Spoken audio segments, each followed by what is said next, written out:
Bonjour, bonjour l'Église. C'est comme toujours un plaisir, un privilège, une responsabilité puis d'être ici. Donc je vais juste m'assurer que ça marche. Good. Bon, j'ai le privilège et l'opportunité de vous parler de un gars qu'on appelle Abraham. Oui. Donc on va parler un peu de l'histoire d'Abraham, qui je pense qu'entre vous, on les connaît déjà. Mais avant de parler d'Abraham, je ne sais pas si vous connaissez notre petit chien. J'ai un petit chien qui s'appelle Luca. Quelqu'un d'entre vous le connaît de l'été passé, qu'il était très petit, heureux, etc. Il a déjà grandi, c'est un bel chien. Ça prend l'effort pour l'entretenir, le maintenir. Mais aussi, c'est curieux que l'année passée, quand il est arrivé, n'importe pas comment est-ce que je lui appelais, Luca, ou chien, ou whatever, il n'écoutait pas. Ou c'est ça que je pensais, parce qu'il fait ses affaires. Il n'a jamais obéi à ma voix. Mais de plus en plus qu'on commence à lui appeler, puis lui donner une gâterie, on lui fait un petit câlin, on joue avec lui, il commence à comprendre c'est quoi ma voix. Puis c'est quoi la conséquence d'obéir ma voix. Maintenant, quand je lui appelle Luca, il vient tout de suite et il attend que je lui donne quelque chose. Oui, c'est vrai. Parfois, je ne lui donne rien, mais il est comme... Est-ce qu'il n'y a rien, papa? Oui, c'est juste que t'appelais. Mais c'est une relation de lui appeler, puis ça prend le temps pour lui de comprendre que quand il vient à ma main, c'est parce que je connais quelque chose de plus grand pour lui. Parfois, je lui appelle parce qu'on habite à côté d'une chambre. Je lui appelle parce que je vois qu'il y a des marmottes ou qu'il y a des animaux. Donc, je lui appelle pour juste lui protéger d'une maladie ou des choses comme ça. Elle ne connaît pas ça, mais je suis plus haut et je vois plus loin que lui. Je lui appelle, elle vient, il reste avec moi, je lui protège, je lui donne des gâteries. C'est à fur et à mesure qu'on construit cette relation qu'aujourd'hui, je peux dire que je lui appelle, je lui dis « Luca » et il vient. Puis dans Genèse 12, on voit là l'histoire d'Abraham, quand Dieu appelle Abraham. La grande question du texte, ce n'est pas seulement est-ce qu'Abraham entend la voix de Dieu, c'est est-ce qu'Abraham va faire confiance à celui qui lui appelle. Donc, on commence par regarder les textes. Si vous avez une Bible, prenez-la. Si vous avez une application de la Bible, c'est OK. Sinon, je vais lui projeter pour vous. Ne vous inquiétez pas. Mais avant de passer à comment est-ce que je vais vous présenter les textes, on va lire les textes, puis c'est les textes qui prennent la parole ici. C'est les textes qui va nous guider, OK? Donc, je vous invite à suivre avec moi. Si vous ne comprenez pas mon français, c'est pour ça que j'ai mis closed caption, sous-titres, juste pour...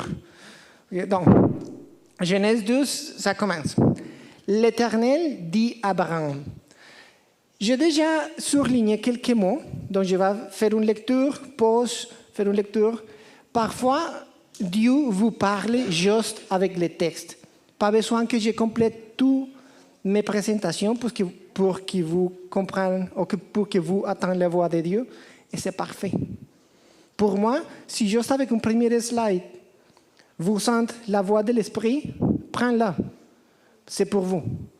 Oui, donc j'ai mis ici en jaune les actions de Dieu, en vert les actions d'Abraham, puis les autres couleurs, c'est des autres caractéristiques. Donc Dieu dit à Abraham, donc c'est l'Éternel qui vient et dit à Abraham, quitte ton pays. Donc ça c'est une action pour Abraham. Quitte trois choses. Quitte ton pays, ta patrie et ta famille. Donc Dieu lui demande à Abraham, Dieu s'approche d'Abraham et lui demande trois choses. Ton pays, ça signifie vraiment ta terre, ton pays tel qu'on connaît aujourd'hui, un pays avec des frontières, avec tout ça, c'est leur monde connu. Ta patrie, c'est ta parentèle, oui, ta parenté. C'est la famille de ton père, la famille de ta mère. c'est ton comfort zone. C'est où est-ce que ton clan, ta tribu, la famille élargie. Puis après, il demande ta famille, ça c'est la famille corps, la famille qui est proche à toi, et ça signifie t'identité.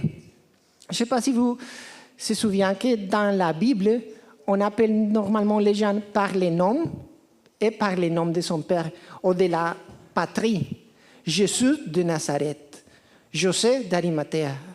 Puis, chose comme ça, c'est les noms, puis le pays ou les noms de la famille. Puis ici, l'Éternel lui demande à Abraham, quitte ton pays, ta famille, donc je vais te changer ton identité. Quitte toutes les choses qui tu étais raccroché avec pour définir ton identité. Tu ne seras pas jamais le fils de Taré, mais le père de la foi. Donc ça commence avec une petite demande, avec beaucoup de significance au derrière. Oui, quitte ton pays, ta patrie, ta famille. Et va, ok, tu quittes, tu vas dans le pays que, ça vient de Dieu. Donc tu fais ta partie, quitte ça, et moi, Dieu, je vais faire ma partie. Je te montrerai, je ferai de toi une grande nation, je te bénirai, je rendrai ton nom grand. Ta conséquence, tu seras. Donc, tu fais un peu. Je m'approche, je te parle, tu écoutes, tu comprends. Après, c'est moi qui fais Dieu. Après, il a une conséquence pour toi, tu seras une grande source de bénédiction. Dieu, autrefois, je bénirai ceux qui te béniront et je maudirai ceux qui te maudiront. Et toutes les familles de la terre seront bénies. Donc, une conséquence pour lui, Dieu continue à travailler après, puis une conséquence pour tout le monde.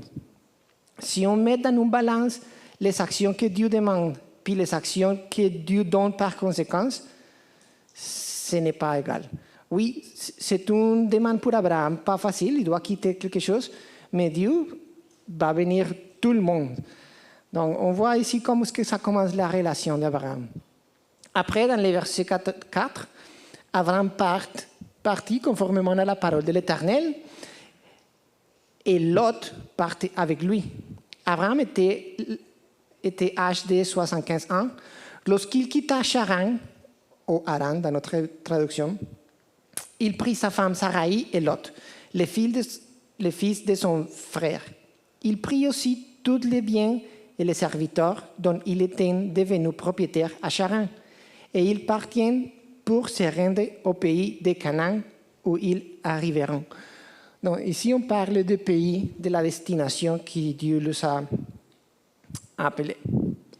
Bon, verset 6, et on finit ici jusqu'à le 9. Abraham traversa le pays jusqu'à l'endroit appelé Sichem, jusqu'au chien de Morée. Les Cananéens occupaient alors le pays. En train de préparer ça, je me disais, comment, Seigneur, Dieu, pourquoi tu fais la chose comme ça? Puis, reste avec moi. Parce que l'Éternel apparut à Abraham et dit, c'est à ta descendance que je donnerai ce pays. C'est comme, imaginez-vous que Dieu apparaît pour vous et il vous dit, ok, je te demande de faire ça, ça, ça, puis je te donnerai une nation. Et on est comme, c'est difficile, mais je vais voir la foi de Dieu. Puis je commence à faire. Je marche, je parle. Et quand j'arrive à la destination, Dieu est comme, ah, une autre chose, j'ai oublié de te dire, c'est occupé et ce n'est pas pour toi. C'est pour ta descendance. Comme, comment Dieu? Ok, mais c'est quoi les Juifs? Tu viens de me faire une promesse, la terre promise. Et j'arrive et, écoute, c'est occupé. Les Cananéens sont là. Ce n'est pas pour toi, c'est pour ta descendance. Qu'est-ce qu'on dirait? Comme, je quitte. Mais Abraham, sa réponse est, ok, il a construit un hôtel en honneur à l'Éternel. Est-ce qu'on prononce hôtel? Comme l'hôtel de... Comme l'hôtel de ville, les Français, je ne comprends pas. l'autel en honneur de l'Éternel, qui lui était apparu. Il partit de là vers la région montagneuse qui se trouve à l'est de Bethel et il dressa ses tentes. Bethel était à l'ouest et Haï à l'est. Là, il construit un autel, autrefois, en honneur à l'Éternel, et fit appel au nom de l'Éternel. Puis Abraham continua par étapes en direction en Négev. Donc jusqu'ici, ça c'est juste le texte. Je n'ai rien vous dit plus que le texte qui est sur la Bible. Et pour moi, juste avec la lecture du texte, on est comme, oh, je sens déjà que Dieu commence à me parler. Oui, c'est juste moi. Pour vous aussi. Que Dieu vous dit, OK, quand je t'appelle, quand je te fais une promesse, je connais mieux que toi. Donc, on a un bel et sage pasteur ici, Nathalie. Il a tracé un petit chemin le dimanche passé de la trame d'analyse. Donc, je vais me procurer de son blueprint, les maps, les plans qu'il a guidés. Puis, on va aujourd'hui traverser ce pays et cette passage avec c'est quoi la vie du personnage, la rencontre avec Dieu, la réaction du personnage, la conséquence de son histoire, les grands plans de Dieu, la révélation, et après, quelques mots pour finaliser. Est-ce qu'on commence? Jusqu'ici, c'est juste l'introduction et le texte. Je ne fais rien plus. All right. Donc, la vie du personnage. La vie d'Abraham. On connaît déjà un peu Abraham. Qui ne connaît pas Abraham comme le père de la foi? Je ne sais pas si c'est juste en espagnol, mais en espagnol, on appelle Abraham le père de la foi. En français aussi? OK, good. Le père de la foi. Puis, quand j'ai grandi à l'église, l'enseignant, c'était le père de la foi parce que Dieu a dit, puis Abraham a fait. Dieu a dit, Abraham a fait, parfois, parce que Dieu l'a dit sans lui montrer tous les chemins, mais Abraham fait à cause de sa foi. OK? Donc, Dieu qui appelle, il a obéi.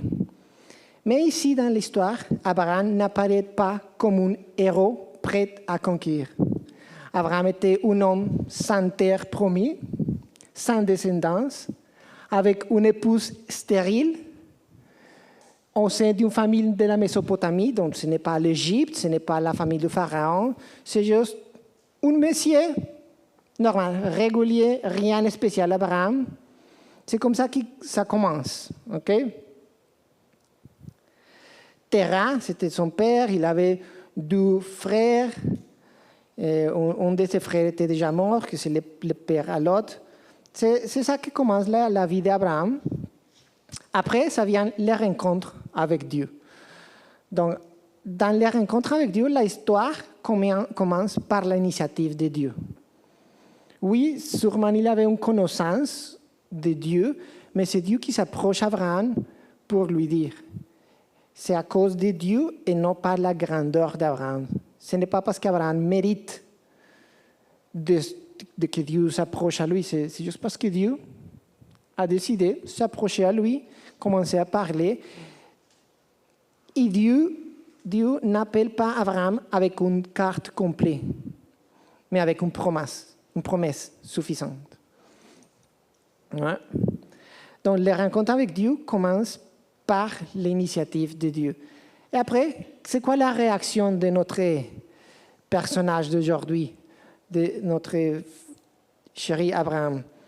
Pour voir sa réaction, on va sauter jusqu'à le livre des Actes, parce qu'il nous dit, là, Étienne parle au Sanhédrin. Il lui dit, le Dieu de gloire est apparu à notre ancêtre Abraham. On ne va pas parler aujourd'hui pourquoi les noms changent, ça c'est une autre histoire. Lorsqu'il était dans la Mésopotamie, avant qu'il ne s'installe à Charan, il lui dit, quitte ton pays et ta famille et va dans les pays que je te montrerai. Il a alors quitté le pays des Chaldéens et est allé habiter à Charan. De là, après la mort de son père, Dieu l'a fait passer dans le pays qui vous habite maintenant. Donc, ce discours passe à Jérusalem. Ce pays qui vous habite maintenant. il ne lui a donné aucun héritage dans ce pays, pas même de quoi poser les pieds, mais il a promis de lui en donner la possession ainsi qu'à sa descendance après lui, alors même qu'il n'avait pas d'enfant. La réaction ici, c'est intéressant parce que dans les premiers passages que nous avons lus à la Genèse, Abraham était à Charan. Mais Dieu lui a parlé à lui quand il était à la Mésopotamie. Donc, un voyage après. Qu'est-ce que signifie ça? Ça signifie que Dieu a parlé et Abraham n'est pas sorti tout de suite. Dieu lui a dit, quitte ta famille, quitte ta pratique et allez sur le Canaan. Puis Abraham, je ne sais pas combien d'années, il a resté à la Mésopotamie. Après, il a sorti, pas à la terre du Canaan, mais à Charan, avec toute sa famille, son père et toute sa famille, jusqu'à son père a été mort. C'est après la mort de son père qu'Abraham a continué avec Lot. Et c'est après que Lot a quitté. Donc on voit que la réaction du personnage, ce n'est pas comme je pensais à l'école de dimanche. Ce n'est pas que Dieu a dit, puis Abraham a fait tout de suite, 100% parfait à la lettre que Dieu l'a dit. Abraham, mais quand même, on le connaît encore comme le père de la foi. Oh. Right? Donc, l'appel se fait sentir avant de Charan. Il part avec son père, fait une arrêt à Charan, puis repart à 75 ans, accompagné de Lot. Dieu lui a dit, sorti. Donc, il n'est pas sorti tout de suite. Sorti de la famille de ton père. Il a sorti avec son père. Ta parenté, ta famille élargie, il a sorti avec Lot. Abraham ne se met en route, mais son voyage, Abraham se met en route, mais son voyage n'est pas ni simple ni parfait. La foi d'Abraham est réelle, mais encore en formation. La vraie foi pour nous, pour naître des étapes imparfaites, mais lorsque Dieu appelle, il n'abandonne pas. Je sais que pour vous, peut-être Dieu vous a appelé à quitter une relation, un travail, une addiction, une habitude. Et on essaye, mais on revient. On dit, OK, je vais partir, mais laissez-moi venir avec l'autre. Juste parce que de temps en temps, je veux juste... Laissez-moi venir avec mon famille, avec mon père. Et même avec ce type d'action ou de réponse imparfaite, Dieu continue son travail. Pour Abraham, oui, il avait la foi, mais il avait une foi imparfaite. Il a fait son mieux, ça ne signifie pas 100% parfait, mais Dieu continue à travailler avec ça. Donc c'est très merveilleux voir comme la grâce de Dieu vient sur Abraham pour lui dire, même avec toutes les petites choses qui ne sont pas encore 100% comme je vous demandais, c'est correct, je vais travailler avec toi. Je vais continuer ma promesse, ma bénédiction pour toutes les nations, parce que tu as commencé. Parce qu'Abraham a mis sa confiance en Dieu, pas en lui. Je vais vers Dieu. Je ne vais pas parce que j'ai fait tout parfait, mais je continue à marcher.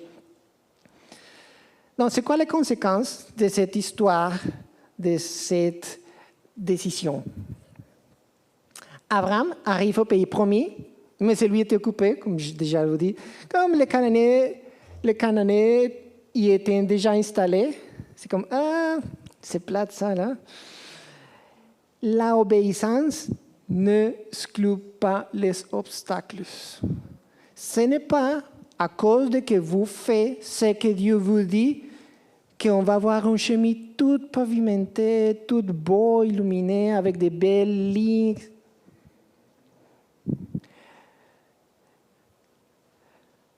Et pour moi, cette semaine était était un challenge parce que je suis dans un business que j'ai fait avec Andrea, ma famille, on a passé déjà 3 ans en train de que ça commence à fonctionner et ça ne fonctionne pas encore. Puis je trouve une difficulté après une autre, un obstacle après un autre.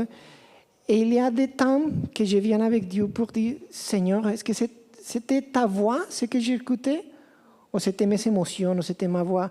Parce que je trouve qu'il y a tellement de choses que j'ai... Comme Seigneur, si c'est toi, si je suis en train de t'obéir, pourquoi il y a toutes sortes de détours, de délais, de problèmes, d'inconvénients? C'est comme, Dieu, si j'étais plus tranquille avant. Si je n'avais pas t'obéir, je serais plus tranquille, mais j'ai décidé de t'obéir. Donc ça me fait douter pour me dire, est-ce que c'était vraiment ta voix ou c'était moi, Dieu? Et Dieu m'a vient et me dit, hey, écoute, les Cananéens sont là, sorry, mais c'est ma voix. Ça ne signifie pas que tu vas trouver la terre promise ouverte avec un tapis rouge, entrer sur la terre promise. Et c'est quoi la réponse d'Abraham?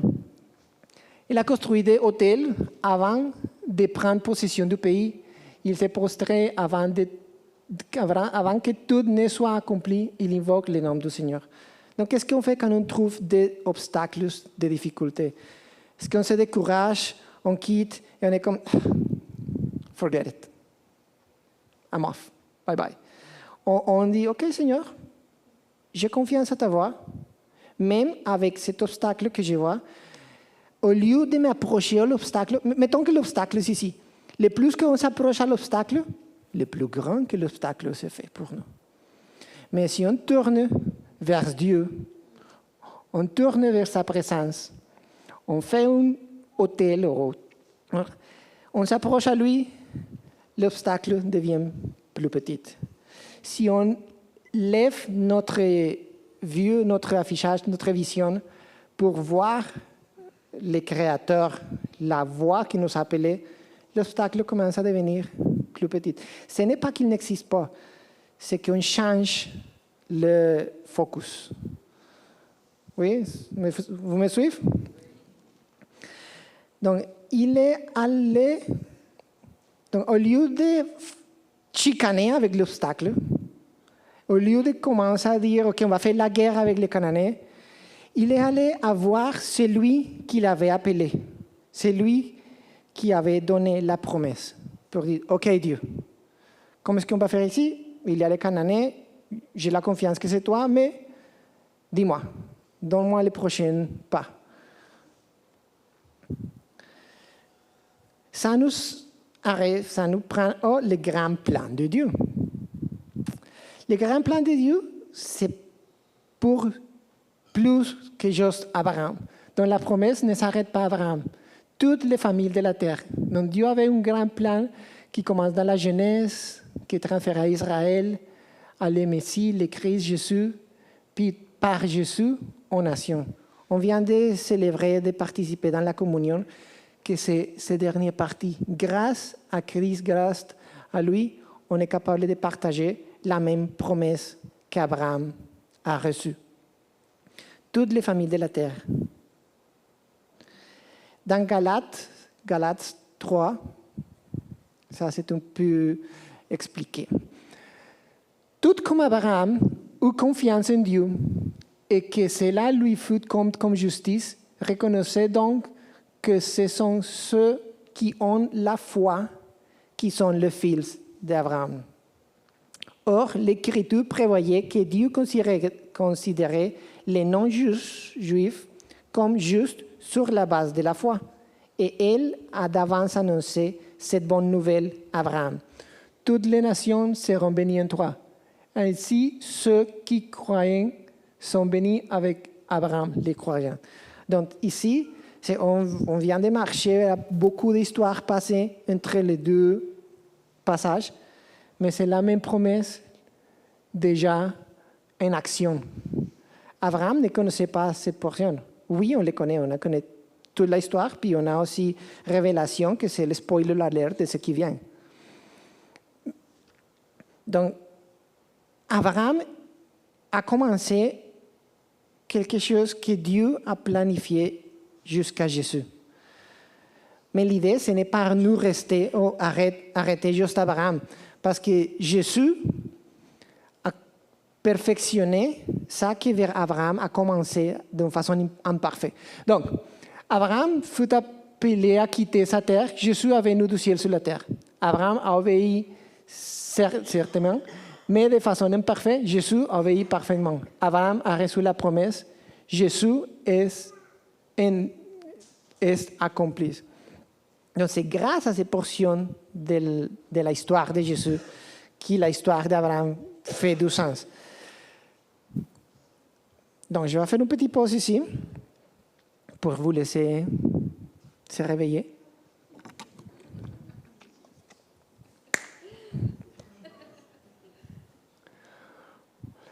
La révélation, qui est Dieu? Donc, Dieu, et qui est Dieu? Dieu qui appelle en premier. Parfois, on entend une voix qui nous parle, on n'a rien fait, mais sa voix vient nous parler. C'est Dieu qui appelle en premier. Dieu qui promet avant même qu'on voit les résultats. Dieu est patient avec une foi encore immature. Dieu sache qu'on va faire. Et il le connaît, il dit, c'est correct. C'est correct. Je t'aime, de toute façon. C'est comme si vous êtes père ou mère, vous allez comprendre ça. Mais mettons que vous avez déjà un enfant, pas très, très petit, mais un enfant 6, 7 ans, ou même 18 ans, n'importe quel âge, qui est un enfant qui déjà sache comment aller aux toilettes, qu'il sache déjà comment aviser maman, je dois aller aux toilettes, qu'il a toutes ses capacités, mais mettons, un jour, il se fait pipi. Est-ce qu'en tant que parent, on va lui dire, oh, viens pas, ok, tu es toute mouillée, pipi, c'est correct, viens, tu es toujours mon fils. Je t'aime, même si tu as fait le. Ça change pas mon amour pour toi. On patience avec un cœur mature. Si on dit faire ça et on commence, puis en milieu de chemin, on se trompe,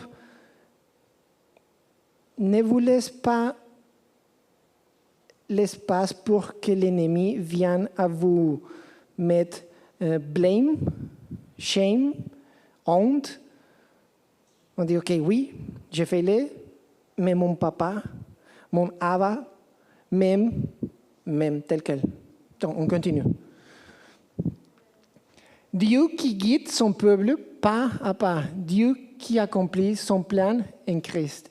Dieu est plus grand que les obstacles et que la promesse. Dieu est plus grand que les obstacles. Il est même plus grand que la promesse. Si vous avez une promesse, raccrochez-vous à la promesse, mais raccrochez-vous au créateur de la promesse. La promesse, c'est important, oui, c'est quelque chose qui va nous aider, comme un bâton qui va nous aider à marcher. Mais il y a des gens qui parfois embrassent une promesse en oubliant qui vous a donné la promesse. Donc oui, on voit l'obstacle, on voit les promesses, mais si ça ne fait pas de sens, on doit voir qui nous a donné la promesse. Et ok, peut-être aujourd'hui, vous dites comme, ok, c'est cool, je comprends tout, je vois qu'Abraham a reçu un appel, mais est-ce que vous vous demandez si vous avez un appel? Oh oui, pour Abraham c'est facile, il a entendu Dieu, viens, quitte ça, mais pour moi, Dieu, est-ce que tu parles encore? Si seulement Dieu pouvait me parler aujourd'hui. Oh! Ah, j'ai des nouvelles pour vous. Oui, Dieu parle aujourd'hui. Il est déjà ici, écrit. Dans Matthieu 11, 28, Jésus appelle, venez à moi. Oui, toutes qui sont fatiguées, venez à moi. Dans Matthieu 4, 19, Jésus appelle, suive-moi. Je vous ferai, suivez-moi, venez à moi. Après, dans Jean 3, 7, 37, Jésus appelle, si quelqu'un a soif, qu'il vienne à moi. Dans Jean 6, 35, on vient de le faire dans la communion, Jésus lui dit, c'est moi qui suis le pain de la vie. C'est lui qui vient à moi. Donc, c'est quoi l'appel de Jésus? Ah, good! Je pensais que personne m'a suivi. C'est un appel simple. Pour Abraham, il avait quitté ça, faire un voyage, prendre toutes ces choses, marcher pour aller à une terre promise. Mais pour nous, Dieu nous dit, viens à moi. Jésus a déjà fait tous les chemins. Jésus, c'est la terre promise. Jésus, c'est la promesse. Jésus, c'est le chemin pour aller à Dieu. Donc, le seul appel que nous devons suivre, c'est viens à moi, viens à Jésus. Puis, aujourd'hui, Dieu ne vous appelle pas à devenir Abraham. Il nous appelle à venir à celui vers qui toute l'histoire d'Abraham nous conduit, à Jésus-Christ. Peut-être aujourd'hui, en entendant l'appel de Dieu à Abraham, vous réalisez que vous appelez aussi. Il vous appelle à lui faire confiance. Il vous appelle à quitter ce qui vous retient loin de lui. Il vous appelle à déposer votre péché, votre fatigue, votre orgueil, votre servitude, votre addiction, votre relation, tous vos besoins de tout contrôler. Il vous appelle à venir à lui. Puis pour chacun, l'appel, c'est différent. C'est le même appel, venir à lui, mais chacun doit quitter différentes choses. Et c'est pour ça que l'Esprit Saint est ici. Parce que je ne connais pas la vie de toutes. Je ne connais pas votre challenges. Mais l'Esprit Saint est ici dans chacun pour vous dire, hey, écoute, pour toi, c'est ça, ça, ça. Pour toi, c'est ça, ça, ça. Et ça, c'est entre vous et Dieu. Jésus dit, venez à moi, suivez-moi. Alors, la question pour nous, c'est pas seulement est-ce que j'admets la foi d'Abraham. La vraie question, c'est est-ce que je réponds à l'appel de Jésus? Venir à Jésus, c'est déposer le poids de vouloir se sauver soi-même. On doit reconnaître qu'on n'est pas la façon de nous sauver. Suivre Jésus, c'est quitter ce qui nous retient loin de lui. Boire de Jésus, c'est reconnaître que notre âme a soif et que lui seul peut donner la vie. Peut-être, comme Abraham, votre obéissance n'est pas toujours été complétée. Vous savez commencer, vous savez arrêter, vous savez continuer, vous savez arrêter. Peut-être qu'il y a des détours, des delays, des attachements, des lots, des pertes, des choses que vous gardez trop longtemps. Mais aujourd'hui encore, la voix de Jésus vous appelle. Il n'appelle des gens parfaits, il appelle des pécheurs, des fatigués, des soifs, des gens qui ont besoin de grâce.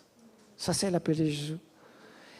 Donc, la réponse de la foi, ce n'est pas tout comprendre avant de marcher. La réponse de la foi, c'est de dire, Seigneur, je viens à toi. Je fais confiance, je veux te suivre. Si vous voulez lui dire ça aujourd'hui, je vous invite à vous lever. On va prier. On va faire une prière pour dire, Seigneur, comme Lucas, je t'entends, mais je veux t'obéir. Parce que je sais que tu as des gâteries pour moi. Je sais que tu connais les plans qu'il y a après. Parce que j'ai besoin de toi. Il n'y a pas de terre promise si tu ne me donnes pas les plans, si tu ne m'ouvres les portes. Même quand je trouve les obstacles, je vais me décourager. J'ai besoin de toi, je viens à toi. Donc, je vais commencer par laisser vous inviter à fermer les yeux. Je vais juste relire la phrase et vous laisser 1 minute pour vous réfléchir, pour faire une conversation personnelle avec l'Esprit Saint avant de fermer un appel. Oh Seigneur, tu es ici. Je t'invite à nous parler. Tu as la permission de dire-nous ce que seulement tu connais. Ma réponse, c'est de dire, Seigneur, je viens à toi. Je te fais confiance. Je veux te suivre.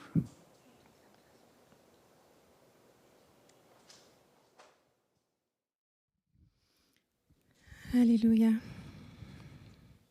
Merci Seigneur de parler à nos cœurs. Merci Seigneur de nous appeler. Merci Seigneur de la façon que tu nous connais.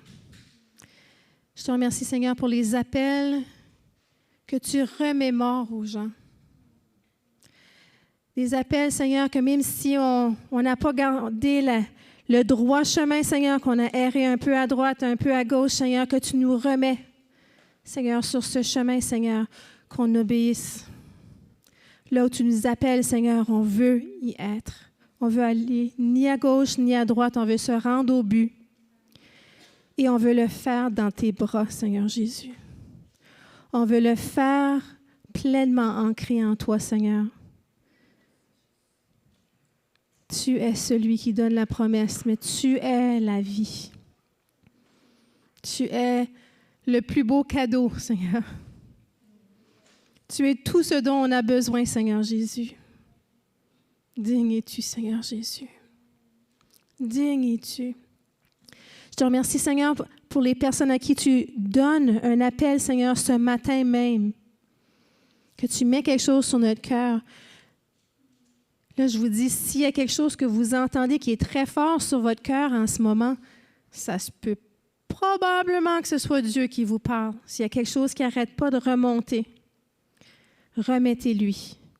Dites-lui que vous êtes prêt à lui obéir, peu importe ce que c'est. Et s'il y en a ici qui ne connaissaient pas Dieu encore, eh bien, vous êtes à la bonne place pour apprendre à le connaître. Et connaître Dieu, donner sa vie à Dieu qu'on dit. C'est-à-dire, je veux maintenant, Dieu, je veux te connaître. Je me sens pas digne de te connaître. Je ne me sens pas digne d'être en relation avec toi, Seigneur. Mais je sais que tu me tends la main puis que tu m'aimes. Dans votre âme, juste levez la main vers le Seigneur, vers Dieu. Dites-lui que je veux te suivre, Jésus. Et pour ceux qui ont besoin de reconsacrer leur vie, ça ne va pas. Dieu, je veux te suivre encore. Je te demande pardon. Merci que le pardon et la grâce se trouvent en Dieu. Tu es si bon, Seigneur, et si gracieux envers nous. Pour ceux qui ne connaissent pas le Seigneur, c'est aussi simple que ça, d'élever notre cœur devant Dieu, et il répond. Amen.